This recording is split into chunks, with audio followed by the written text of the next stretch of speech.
네, 3차 시 강의입니다. 19세기 말의 조선의 국제 환경에 대해서 살펴보겠습니다. 우리가 이전에 이모군란과 갑신정변의 상황 속에서 1880년대에 조선의 국내적인 상황과 대외적인 상황이 어떻게 연결되었는지에 대해서 살펴봤는데요. 그리고 갑신정변 이후의 조선의 국제 환경이 어떻게 달라지는지, 그리고 1890년대 상황, 그리고 러일 전쟁까지 가는 어떤 그 상황들에 대한 이야기들을 조금 진행을 해보겠습니다. 그래서 갑신정변 이후에 조선의 국제 환경에서 보면 일본은 80년대 조선 정책으로 1880년에 조선 정책으로 회귀를 했다고 그랬죠. 보다 적극적인 정책을 펼치지 못하고 후퇴를 했다라고 하는 의미를 가지고 있습니다. 즉 당시에는 중국과 직접 대립을 회피했기 때문에 그럽니다. 여전히 일본이 많이 성장을 했지만 여전히 중국과 청나라와 직접적인 대결을 조선에서 펼치기에는 아직은 역부족이다라고 하는 인식을 스스로 가지고 있었다는 거죠. 물론 국내적으로는 정한론이나 조선과 만주로 팽창을 해야 되겠다고 하는 의지가 있었지만 일단은 간접적인 경제적이나 문화적인 침투에 주력을 하면서 일본이 더 힘을 키우려고 하는 것이죠. 10년을 기다려서 결국은 1894년도에 청나라와 전쟁을 통해서 청나라를 패배시킴으로써 이제 그런 것들을 이루게 되는 겁니다.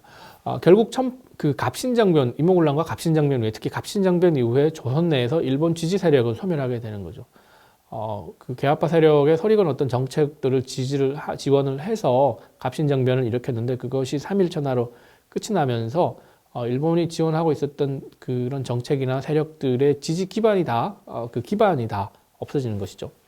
결국 일본은 한반도에서 일단 후퇴를 하고 그러자 조선이 러시아에 접근을 하게 되는 그런 모습을 보면서 러시아가 남하하게 될 것에 대한 우려를 많이 하게 되는 것이죠. 러시아가 남하를 하게 되면 일본에게 상당히 큰 위협이 되기 때문에 러시아 남하를 저지하는 것이 절박한 목표가 되죠. 그런 관점에서는 중국과 비슷한 포지션을 가지고 있었다라고 볼 수가 있습니다. 따라서 중국과의 협력이 필요한 것이죠. 그런 상황에서 조선에서 중국과 군사적 분쟁을 일으킬 수는 없겠죠. 더 이상의 갈등이 증폭되는 것을 내버려 둘 수는 없다고 하는 그런 이야기입니다. 즉 갑신정변이 실패하고 난 이후에 일본이 보기에 보다 적극적인 정책을 펼치기보다는 일정하게는 후퇴하는 것이 낫다는 이제 판단을 하게 된 것이죠. 아까 말씀드린 것처럼 아직 청나라의 세력에 대항하기에는 부족한 힘을 가지고 있었던 것이 사실이고, 또 러시아가 남하하려고 하는 모습을 보이고 조선도 러시아에 관심을 보이고 있는 상황에서는 러시아의 위협이 더 시급한 것이고, 러시아의 위협에 대응하기 위해서는 중국과의 협조가 필요한 것이죠. 따라서 중국과 직접적 군사적인 충돌을 일으키기도 부족하고 중국과의 협조가 필요한 이 두 가지 상황들을 고려를 하면 일본의 1880년대 대조선 정책은 일정하게 분명한 모습을 보이고 있다라고 이렇게 볼 수가 있겠습니다. 중국은 아까 말씀드린 대로 중국의 청나라는 이후에 중국의 우월한 힘을 활용을 해서 조선에서 한반도에서의 중국의 영향력을 넓혀가는 거죠. 조선에 대한 종주권을 강화를 하면서 1880년대에 조선에 대한 경제적으로나 정치적으로 영향을 넓혀가는 거죠. 자, 러시아 문제가 불거지니까 이제 영국도 아주 기민하게 움직이게 됩니다. 영국 입장 하나의 핑계를 댄 거라고도 할 수가 있겠는데요. 그렇지만 영국이 전 세계적으로 러시아를 견제를 하고 러시아의 위협과 팽창에 대해서 우려를 가지고 있는 그런 상황이었기 때문에 당시 동북아에서도 조선에서도 이렇게 거문도를 점령하는 이런 사건을 일으키게 됩니다. 결국 유럽의 강대국들은 자기네들 마음대로 이제 하는 거죠. 조선이라고 하는 약소국이 가지고 있는 주권이나 이익을 보호하는 것이 아니라, 그리고 유럽의 근대적인 관점에서 봤을 때 주권국가의 평등성을 가지고 있다고 그러는데 그런 것이 아니라 유럽의 강대국 중심주의의 관점에서 약소국의 어떤 이권을 마음대로 자기네들의 어떤 논리대로 만들어가는 그런 모습들을 보여주고 있었죠. 그래서 1885년 4월에 영국이 거문도를 점령을 합니다. 1887년 2월까지 거의 한 2년 가까이 점령을 했는데 따라서 한반도가 영국과 러시아의 각축장으로 변하게 된 것이죠. 그 조선 책략에서 나타났고 그 이후에 조선의 고정이 채택했던 정책은 러시아 위협을 그렇게 과장했다라고 하는 것은 인정을 하면서도 러시아의 그 남한에 대한 위협을 저지하는 그런 어떤 관점에서 시작이 됐던 것이 바뀌면서 갑신장민 이후에 변하면서 이것이 러시아와 같이 그 힘을 합치면서 러시아에 기대하는 그런 정책을 취하게 됐고 이것이 영국의 반발을 가지고 오면서 한반도가 영국과 러시아의 어떤 경쟁의 각축장이 되는 그런 모습을 보이게 되는 것이죠. 영국은 동아시아 외에서도 한반도 외에서도 다른 데서도 그 대립을 많이 했었죠. 19세기 이후로 특히 그런 부분들이 많이 진행이 되어 왔습니다. 뭐 가령 뭐 크림반도에서 크림 전쟁 상황에서도 그랬고 러시아 터키 전쟁을 상황에서도 이런 부분들이 상당히 영국에게 민감하게 다가왔던 것이고 특히 당시에는 중앙아시아 아프가니스탄에서의 국경 문제로 상당히 대립을 하고 있었기 때문에 이런 부분들이 영국에게 더 민감하게 작용을 했던 것 같습니다. 따라서 영국과 러시아 간의 긴장 관계가 계속해서 지속이 되고 있었다라고 하는 것을 우리가 이해를 할 수가 있고요. 그리고 블라디보스토크의 러시아 함대가 남하하는 것을 저지할 필요성을 느끼고 있고 그걸 이제 구실로 한 거죠. 블라디보스토크에 러시아 함대가 있는데 이 함대가 그 한반도를 따라서 남하하는 경우에 러시아의 위협이 상당히 동북아에 증폭이 된다라고 하는 것을 명분으로 삼아서 검문들을 점령해서 그것을 저지하려고 하는 부분들이 있습니다. 영국이 전 세계적으로 러시아를 견제했는데 이제 그러한 구도가 한반도에서도 재현되는 거죠. 우리가 그냥 한반도 안에 조선 안에 살면서 어떻게 이런 걸 예상을 했겠습니까? 사실은 우리가 외교사를 공부하면서 따져보면 이 러시아에 대한 영국의 견제라고 하는 것은 19세기 초반에 나폴레옹 전쟁 이후부터 시작이 됐다는 거죠. 러시아에 대한 서유럽의 어떤 불안감과 어떤 불만들 이런 것들이 있고 또 러시아가 그 서유럽 국가들이 가지고 있는 열등감과 불만들 이런 것들이 서로 상호작용을 하면서 세계 곳곳에서 이런 분쟁을 일으키고 갈등을 일으키고 있었는데 한반도에서 이런 일이 발생할 거라고는 거의 생각을 하지 못했겠죠. 그런데 그러한 그 19세기 말에 와서 러시아가 조선과 국경을 마주하게 되고 영국도 그 동북아에 본격적으로 이제 그 관여를 하게 되는 상황이 진행되면서 유럽에서뿐만 아니라 동북아에서 특히 한반도에서도 영국하고 러시아하고 이렇게 갈등이 벌어지는 그런 모습을 보이고 있습니다. 사실 당시 조선은 러시아에 대해서 보다 굉장히 적극적인 어떤 외교를 펼쳤던 것이 사실입니다. 당시 조선과 러시아의 하나 밀약설이 상당히 파다하게 유포가 됐었는데요. 조선은 당시 중국의 굴레로부터 벗어나기 위해서 러시아의 도움을 요청할 의도를 가지고 있었습니다. 아까 수차례 말씀드리고 설명해드렸던 1880년대의 구도 자체가 조선의 대외적인 환경 구도 자체가 이러한 것을 가능하게 했다는 것이죠. 그 이모군란과 갑신정변으로 인해서 조선에 대한 중국의 통제력이 강화되고 영향력이 강화되는 모습 그리고 중국이 조선을 통제하기 위해서 전통적인 질서를 그대로 유지하면서 서구의 어떤 근대적인 질서를 활용을 했었다라고 하는 부분 이 부분에 대해서 조선은 상당히 불편한 모습을 보이고 있었고 조선이 이것을 극복하기 위해서 러시아를 활용을 하려고 하는 중국을 견제하기 위해서 러시아를 활용하려고 하는 그런 모습을 상당히 많이 보였던 것이죠. 따라서 러시아에게 도움을 요청하고 러시아의 도움을 기대를 했던 것이죠. 그래서 1차 하나 밀약 사건을 보면 갑신정변 이후에 멜렌드로프가 러시아의 보호를 요청을 하는 것이죠. 러시아가 경제적, 군사적인 한계가 있었기 때문에 적극적으로 개입을 못했습니다. 여전히 러시아는 경제적으로 저발전이고 군사적으로도 상당히 취약한 상태고 또 러시아의 영토가 굉장히 넓지 않습니까? 넓어서 그 모든 것을 다 파악하기 쉽지 않고 또 러시아 극동지역은 상당히 또 저발전된 상태였기 때문에 많은 관심을 가질 수 없는 그런 상황이었죠. 따라서 군사적으로도 이 러시아가 그 본격적으로 뭐 영국이나 일본이나 이런 그 국가 적나라 그리고 다른 유럽 강대국들과 군사적 충돌을 할 수 있을 정도는 아니었던 것이죠. 그리고 또한 서구 열강들과 분쟁 가능성을 우려했기 때문에 러시아가 보다 소극적인 정책을 펼쳤다는 거죠. 그래서 러시아가 인식하고 있는 동북아에서의 러시아의 위치라고 하는 것은 물론 점진적으로 남하를 하고 영향을 확대하려고 하는 모습을 보였지만 우리가 1890년대 시기와 비교했을 때 이 1880년대의 이런 시기들, 갑신정변 이후의 시기는 아직 본격화된 시기는 아니었다라고 볼 수가 있습니다. 1890년대에는 삼국 간섭을 진행을 하죠. 그래서 청일전쟁 이후에 삼국 간섭을 통해서 일본의 그런 어떤 그 의지를 좌절시키는 그런 모습도 보이지만 1880년대 중반의 모습은 아직 거기까지 가지는 않았습니다. 특히 조선이 러시아에 관심을 가지고 있었음에도 불구하고 러시아가 여러 가지 여건상, 경제적인, 군사적인 여건상, 그리고 서구 열강들과 분쟁하는 것을 회피하려고 하는 그런 모습 때문에 실제 적극적으로 대응을 하지 못했던 부분들이 있는 것이죠. 따라서 조선이 러시아에 의존하려고 하는 노력은 실패한 것이죠. 자, 이렇게 따져보면 결국 그 개항 이후에 그 조선 책략에서 보여주었던 그런 내용들을 반영을 해서 조선이 새로운 외교 정책을 펼치는데 처음에는 러시아를 견제하는 모습으로 진행이 되다가 그것이 여의치 않고 중국의 영향력이 증가되는 모습이고 또 조선에서 중국과 일본이 경쟁을 하는 모습 속에서 일본이 후퇴를 하고 하면서 중국의 이 통제력이 강화되는 것을 불편을 느끼고 다시 그 러시아에 기대를 하게 되는 이러한 그 외교 정책의 모습이 상당히 많은 혼란된 모습을 보여주고 있었던 것이 사실인 것이죠.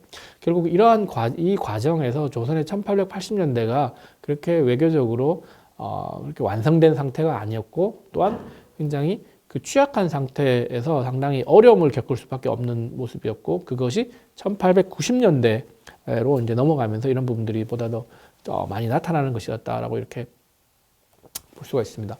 자, 조선은 러시아와의 그 관계가 잘 안 되니까 이제 미국에 접근을 하게 됐습니다. 그래서 견미사절을 파견을 하죠. 조선은 러시아에서 미국을 접촉하기 위해서 미국의 사절단을 파견을 하게 됩니다. 1887년에 박정량을 미국 주재 정권 대신으로 임명을 하는 거죠. 뭐 지금 의미로 보면 주미대사로 임명을 한 겁니다. 따라서 주미대사를 통해서 그 조선이 지금 처해 있는 외교적인 어려움을 극복해 보려고 노력을 많이 했죠. 근데 이건 상당히 청나라가 싫어하는 어떤 구도겠죠. 청나라는 그 조선과는 전통적인 질서를 유지하면서 그걸 오히려 더 강화하려고 하는 노력을 했죠. 다만 유럽적인 근대 관념으로 그걸 강화하려고 하는 노력을 했기 때문에 이런 조선이 그 중국의 영향력으로부터 1880년대 중국의 영향력으로부터 벗어나려고 하는 노력을 할 때 이런 것들이 그 청나라에게는 상당히 반발하게 되고 이런 부분들이 외교적으로도 갈등을 많이 일으켰다라는 점도 말씀을 드렸습니다. 미국에서 예를 들어 박정량 그 정권 대신이 미국과 교섭을 하는 경우에도 뭐 청나라하고 상의를 하라고 한다든지 혹은 이 3개국이 함께 이렇게 모이는 자리가 있을 때 어떤 서열의 등급을 나눈다든지 뭐 이런 부분들이 기존의 그 서구의 근대 관념의 외교제도의 관념과는 배치되는 것이죠. 근데 청나라는 1880년대에 조선에게 이런 것들을 많이 요구를 하게 되는 거죠. 이것이 나중에 이제 그 해소되는 데는 한참 많은 그 기간이 필요했던 것입니다. 그래서 1880년대에는 조선이 전통 질서와 근대 질서 그 사이에서 상당히 갈등을 하고 있고 중국의 영향력이 통제력이 강화되는 그런 모습 속에서 상당히 어려움을 겪고 있었던 그런 모습인데 여하튼 러시아에도 접근을 하고 미국에 접근을 하면서 적극적인 노력을 했습니다. 물론 그런 외교적인 모습들이 상당히 위험성을 많이 가지고 있는 리스크가 있었던 그런 정책이었지만 여기저기 좀 살 길을 찾아보려고 그 돌파구를 찾아보려고 노력을 많이 했던 것이죠. 물론 가장 커다란 취약점은 조선이 당시 강하지 못했기 때문이죠. 근대화에 성공하지 못했고 성장하지 못했던 그런 국가였기 때문이죠. 그건 뭐 조선의 내부적인 문제에도 있을 수 있고 또 주변 강대국들의 영향을 받으면서 그런 조선의 성장이 저지되었던 그런 측면들이 있었던 것이죠. 여하튼 1880년대 조선은 새로운 외교 정책을 그렇게 실시를 하게 됩니다.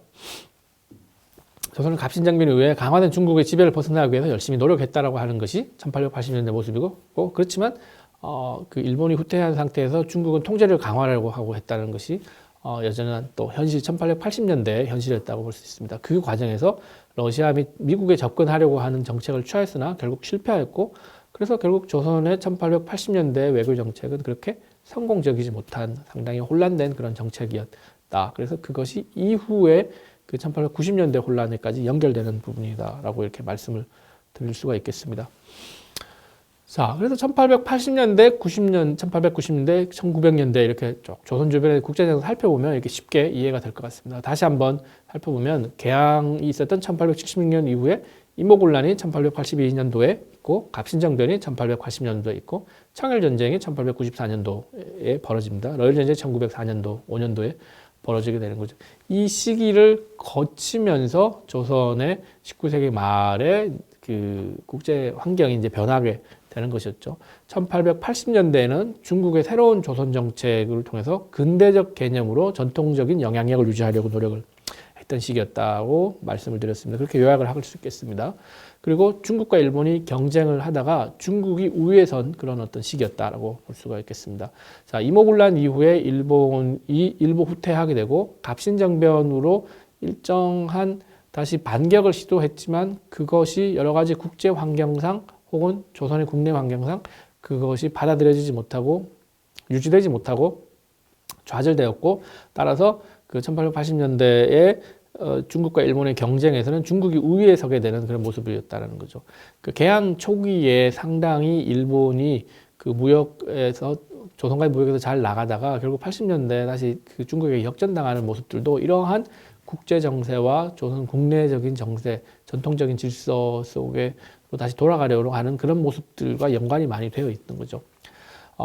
또 러시아는 1880년대 중반까지는 경제적인 후진성으로 해서 한반도에 적극적인 관심이 불가능한 기다리는 정책을 고수했다는 거죠. 즉 1860년대에서 80년대 사이에서 보면 이러한 러시아가 보다 소극적인 정책을 취함으로써 조선의 영향력을 가지지는 못했던 시기였다고 볼 수 있습니다. 심지어 조선이 러시아의 영향력을 기대하는 그런 상황 속에서도 조선이 러시아를 통해서 중국을 견제하려고 노력하고 기대하는 그런 상황 속에서도 그것이 가능하지 않았던 그런 모습이었다고 볼 수 있고 여전히 기다리는 정책을 고수하고 있었던 상황이었다는 거죠. 따라서 1880년대는 중국의 영향력을 중심으로 조선 주변의 환경이 돌아가는 주변 대외 정치에 돌아가는 그런 상황이었다고 볼 수가 있습니다. 자, 1890년이 되면 조금 달라지죠. 자, 청나라가 우위에 있었는데 결국 그 일본이 힘을 키워서 1890년대에 청일전쟁에서 승리를 하게 됩니다. 1894년도에 조선의 국내적으로도 여러 가지 그 일들이 있었죠. 청일전쟁 이후에 갑오경장, 갑오개혁의 모습도 있고, 또 그 갑오농민 전쟁의 그런 모습들, 동학혁명의 그런 모습들이 있으면서 국내적으로 상당히 혼란스러운 시기를 가지고 있었는데, 그것을 대외적으로 관점에서 보면 청나라와 일본의 경쟁 구도가 다시 형성이 되고 결국 전쟁이 벌어지고 그 전쟁에서 청나라가 쇠퇴하면서 1880년대와는 다른 구도가 형성이 되는 것이죠. 1880년대에는 중국 우위에 중국의 영향력이 강화된 조선에서 강화된 그런 상태였다면 이제 중국의 영향력이 조선에서 물러나는 끝이 나는 그런 시기가 되겠죠. 그래서 일본의 영향력이 조선에서 성장을 하는 시기가 됐다는 거죠. 물론 그것이 쉽게 되지는 않았습니다. 중국의 영향력이 종식되었지만 그 빈자리를 러시아가 차고 들어왔던 것이죠. 1880년대에 러시아는 기다리는 정책을 취했지만 1890년대 중반 청일전쟁 이후에 10년이 지나고 난 다음에 이런 상황에서는 러시아가 보다 적극적인 정책을 취하면서 일본과 러시아의 경쟁이 시작된 거죠. 삼국 간섭에서 아주 이런 부분들이 잘 나타나는 거죠. 청일전쟁 이후에 일본의 세력이 조선에서 강화되려고 하니까 러시아가 거기에 제동을 걸면서 프랑스, 독일과 함께 삼국 간섭을 통해서 일본 세력을 저지시키려고 하는 거죠. 이후에 1895년도에 을미사변을 통해서 일본이 다시 제기를 모색을 하니까 고종으로서는 이런 상황 자체가 두려워지는 거죠. 1880년대보다 훨씬 더 어려워진 대외적인 여건이 된 것이죠. 특히 왕후가 명성왕후가 암살당하는 그런 사건까지도 벌어졌기 때문에 자기 자신의 고종이 조선의 왕이지만 국왕이지만 자기 자신의 안위도 보장할 수 없는 그런 상황이었기 때문에 결국에 그런 것을 보장하기 위한 그런 기대를 할 수 있는 국가를 찾게 됐고 결국 그것이 러시아였던 것이죠. 따라서 이 러시아가 조선에서 갑자기 또 세력을 형성을 하고 또 그 영향력을 증가시킬 수 있었던 것이죠. 그러니까 일본 청나라의 공백을 러시아가 메꿈으로써 일본과의 경쟁을 하기 시작을 하는 것이고 이후에 일정 기간 동안은 조선에서 친러 내각이 등장하는 등 그런 러시아 영향이 증가하면서 일본 세력을 견제하려고 하는 모습이 있었던 것이죠. 고종 입장에서도 러시아를 통해서 일본을 견제하려고 하는 노력들을 한 것입니다.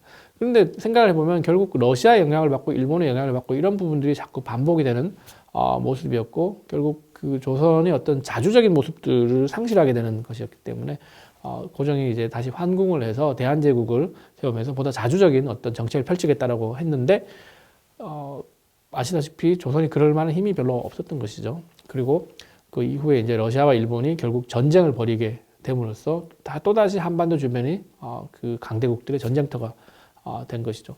결국 그를 통해서 그 전쟁에서 일본이 승리하고 러시아가 패배함으로써 이제 러시아 세력도 조선에서 후퇴를 하게 되니까 조선에서 남은 세력은 이제 일본 세력밖에 없고 이후에 이제 일본이 바로 그 러일 전쟁 이후에 그 을사조약을 맺음으로써 일본 조선에서의 그 세력을 독점을 하게 되는 그런 모습으로 변한다고 볼 수가 있습니다. 따라서 이 당시에 그 조선 주변의 당시의 세력 균형 변화를 살펴보는 것이 좀 잘 필요한 것 같습니다. 1890년대에는 러시아와 그 일본이 대립을 했지만 그 이전에는 중국과 청나라와 일본이 대립을 하고 또 청나라가 80년대는 청나라가 우위에 섰지만 또 그 전에 일본이 세력을 성장하려고 했던 그런 모습들이 있었다는 것이죠. 그래서 전통 질서에서 근대로 오는 과정에서 국제정치학적인 관점에서 우리가 외교사를 돌아다 보았을 때 중국 중심의 질서가 일본 중심의 질서로 조선에서 중국 중심의 질서가 일본 중심의 질서로 변화되는 그 과정의 모습들을 이해를 할 수가 있습니다. 거기에 유럽 강대국들이 개입을 하게 되고 중국이 통제권을 다시 강화하는 모습을 보이지만 또한 일본이 다시 성장을 하고 일본의 성장에 대해서 러시아가 다시 견제를 하게 되는 그런 모습 그리고 그 견제를 일본이 러일 전쟁의 승리를 통해서 다시 조선에서의 독점권을 회복하는 통제권을 회복하는 그런 모습들을 볼 수가 있습니다. 조선은 여기에 대해서 적극적으로 노력을 하는데 러시아의 접촉도 실패했지만 또 미국에 대한 관심을 증가시키면서 미국도 접촉을 했지만 사실 미국이 조선에 대해서 당시에 관심이 별로 없었고 사실 또 미국은 또 그 당시에 다른 지역에 대한 관심이 이제 컸죠. 또 다른 어떤 지역에서 일이지만 스페인과의 전쟁을 통해서 확보한 어떤 부분들 또 필리핀 지역에서의 어떤 관심 그리고 아시아 태평양에서의 관심 이런 부분들이 많이 확대된 거죠.